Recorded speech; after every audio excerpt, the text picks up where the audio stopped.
As you can see, when to block properly. In karate class, we learn a lot of the high block. In the street, 99.9% of the time, thugs, thieves, whoever, an attacker will always go to your face. So with this block in karate work, when you are in a street, in a real life threatening situation. So all those times when you do this block, this is the time that we're gonna have to change this. Let's come back on in, Kevin. All right, so if he's gonna throw a straight punch to the face, we're gonna block this way, right? The only problem is, let's get this angle. The only problem by blocking this way here, and you can test it in your dojo, if someone punches to the face, he's gonna go at this angle. You see how the angle, his shoulder up to your face? And if you have to block like this, it's very difficult because now you're gonna end up muscling your shoulder to get it up. So that's why I have seen so many times in a dojo that a student would actually punch up here to your forehead, therefore making the other person easier to block. Now, it looks nice in the dojo, but it's not realistic, right? Because what we just saw in the beginning was he was coming at me really fast.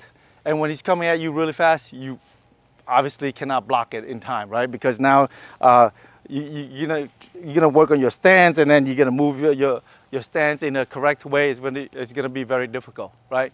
So here goes the actual real block. When someone punches to your face, it's more of this position, right?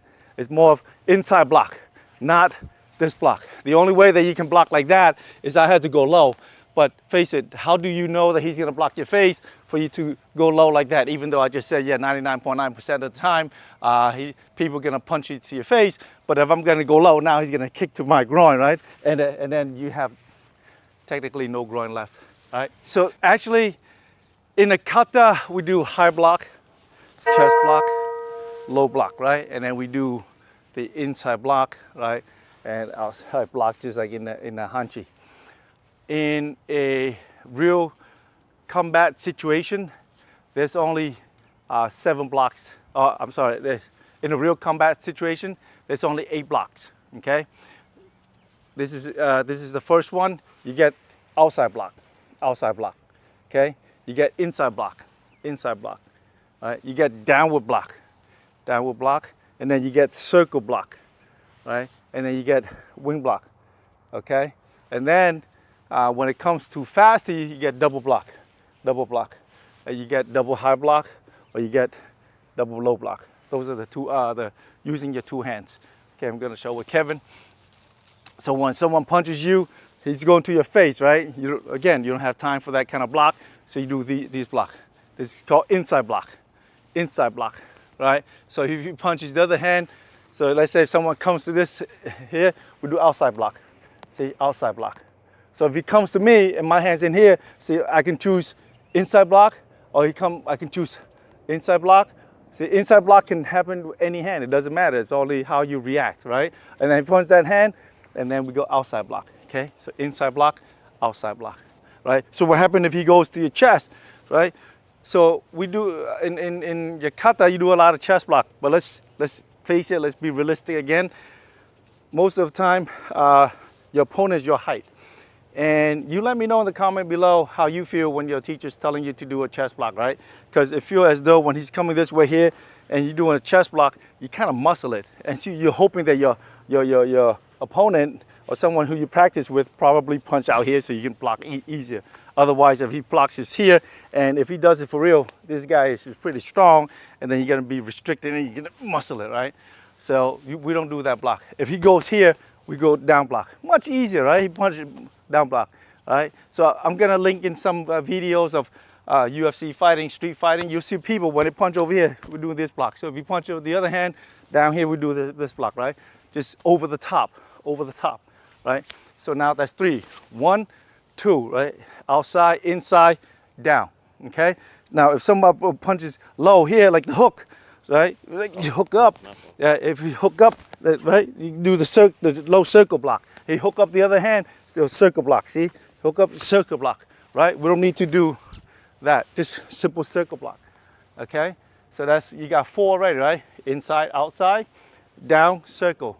The fifth one is, let's say, punch your chest, and you do this way. This, we call this the wing block. So he's coming wing block. So he's coming wing block, right? Both hands in kata is like that. Real fighting situation is like this, right? Both hands straight up. He comes in quick, you go wing block, right? You go wing block, okay? Those are the four common types of block, okay? Inside, outside, over the top, circle 4, 5, okay? Now if he comes fast at you to your chest with both your hands straight out, you want to react quickly, you go like that, right? We call this a double hand block. So whatever that you're gonna touch first, this hand or might be this hand, doesn't matter because he's gonna come too fast. You wanna put 2 hands up, okay? And if he goes high, same thing, right? He goes high, I have 2 hands up, right? If he goes low, right, we get two hands down. See, 2 hands down, 2 hands down. Okay, so altogether, those are 8 types of block in order for you to be reactive. All right, so in the other videos, I mentioned a lot about there are no secret moves in karate, right? There's only depending on how creative you are, all right? At the end of the day, whether you learn karate, whatever style, kung fu, even ground fighting or regular street fighting, it's all boils down to two hands and 2 legs. And it's just how you maneuver your body in order to get to your attacker, okay? So remember, let's focus on the first 2 for now, which is the outside block and the inside block. Now, in reality, if he punches me, see, I didn't tell him where to punch. He goes straight to my face. I just do this, which is the inside block, right? Meaning inside my body, inside block, right? Inside block. Now, if you feel, again, my channel is continuous fist, which means is in order to have your attacker to be imbalanced or lose control, you have to keep on attacking.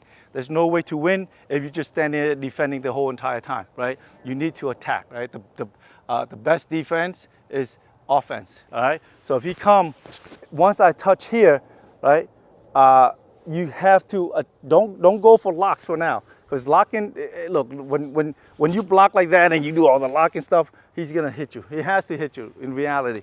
So you wanna block and then you go forward, right? So he's punching, block, go forward, right? Block, go forward, right? Or block, right? And go forward, right? You have to go forward. Focus on getting your body in a position where it allows you to go forward to get him down. So now, if he's doing the same thing, this one, if I decided, so inside block, now I'll do outside block, right? If I go outside block, right? Outside block, same, bump, right? Outside block, same, bump, right? Outside block, same, bump, right? So that's how you want to practice your block, right? Allowing your body not in a rigid stance as in karate, but more of in a naihanchi stance. I really believe in the naihanchi stance. For those of you who do not know, naihanchi stance is basically a regular fighting stance, this way where both of your knees parallel. Now, how parallel do you need to be parallel?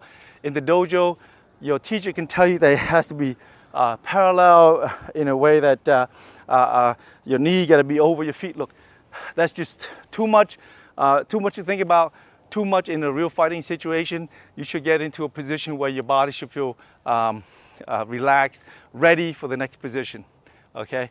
The key word here is to get in a stance to feel ready, not getting in a stance to show your sensei or whoever that, hey, look, I'm doing it right. When you're in the street, the only way that you're doing it right is at the end of the day, your attack is on the floor and you be going home to your family. That's the right way. Okay, so this is the kata for our 8 defensive drill move. And you will notice that in the beginning, I'm going to start out with a block and then followed by the application, okay? I'm gonna do it slow. So from here, yoi, fighting stance, first one, outside block, brush, palm, grab, throw, okay? I'm gonna go that angle.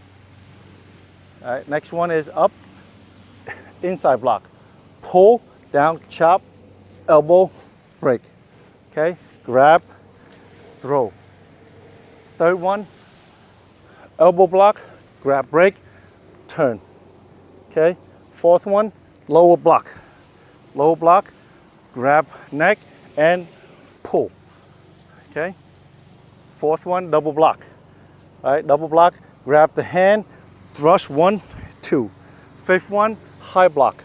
High block as in both hands up, grab hand and throw. Okay, fourth one, as he coming low, block, grab hand into his neck and then thrust to his chest and down. Go ahead. Okay, okay, here we go.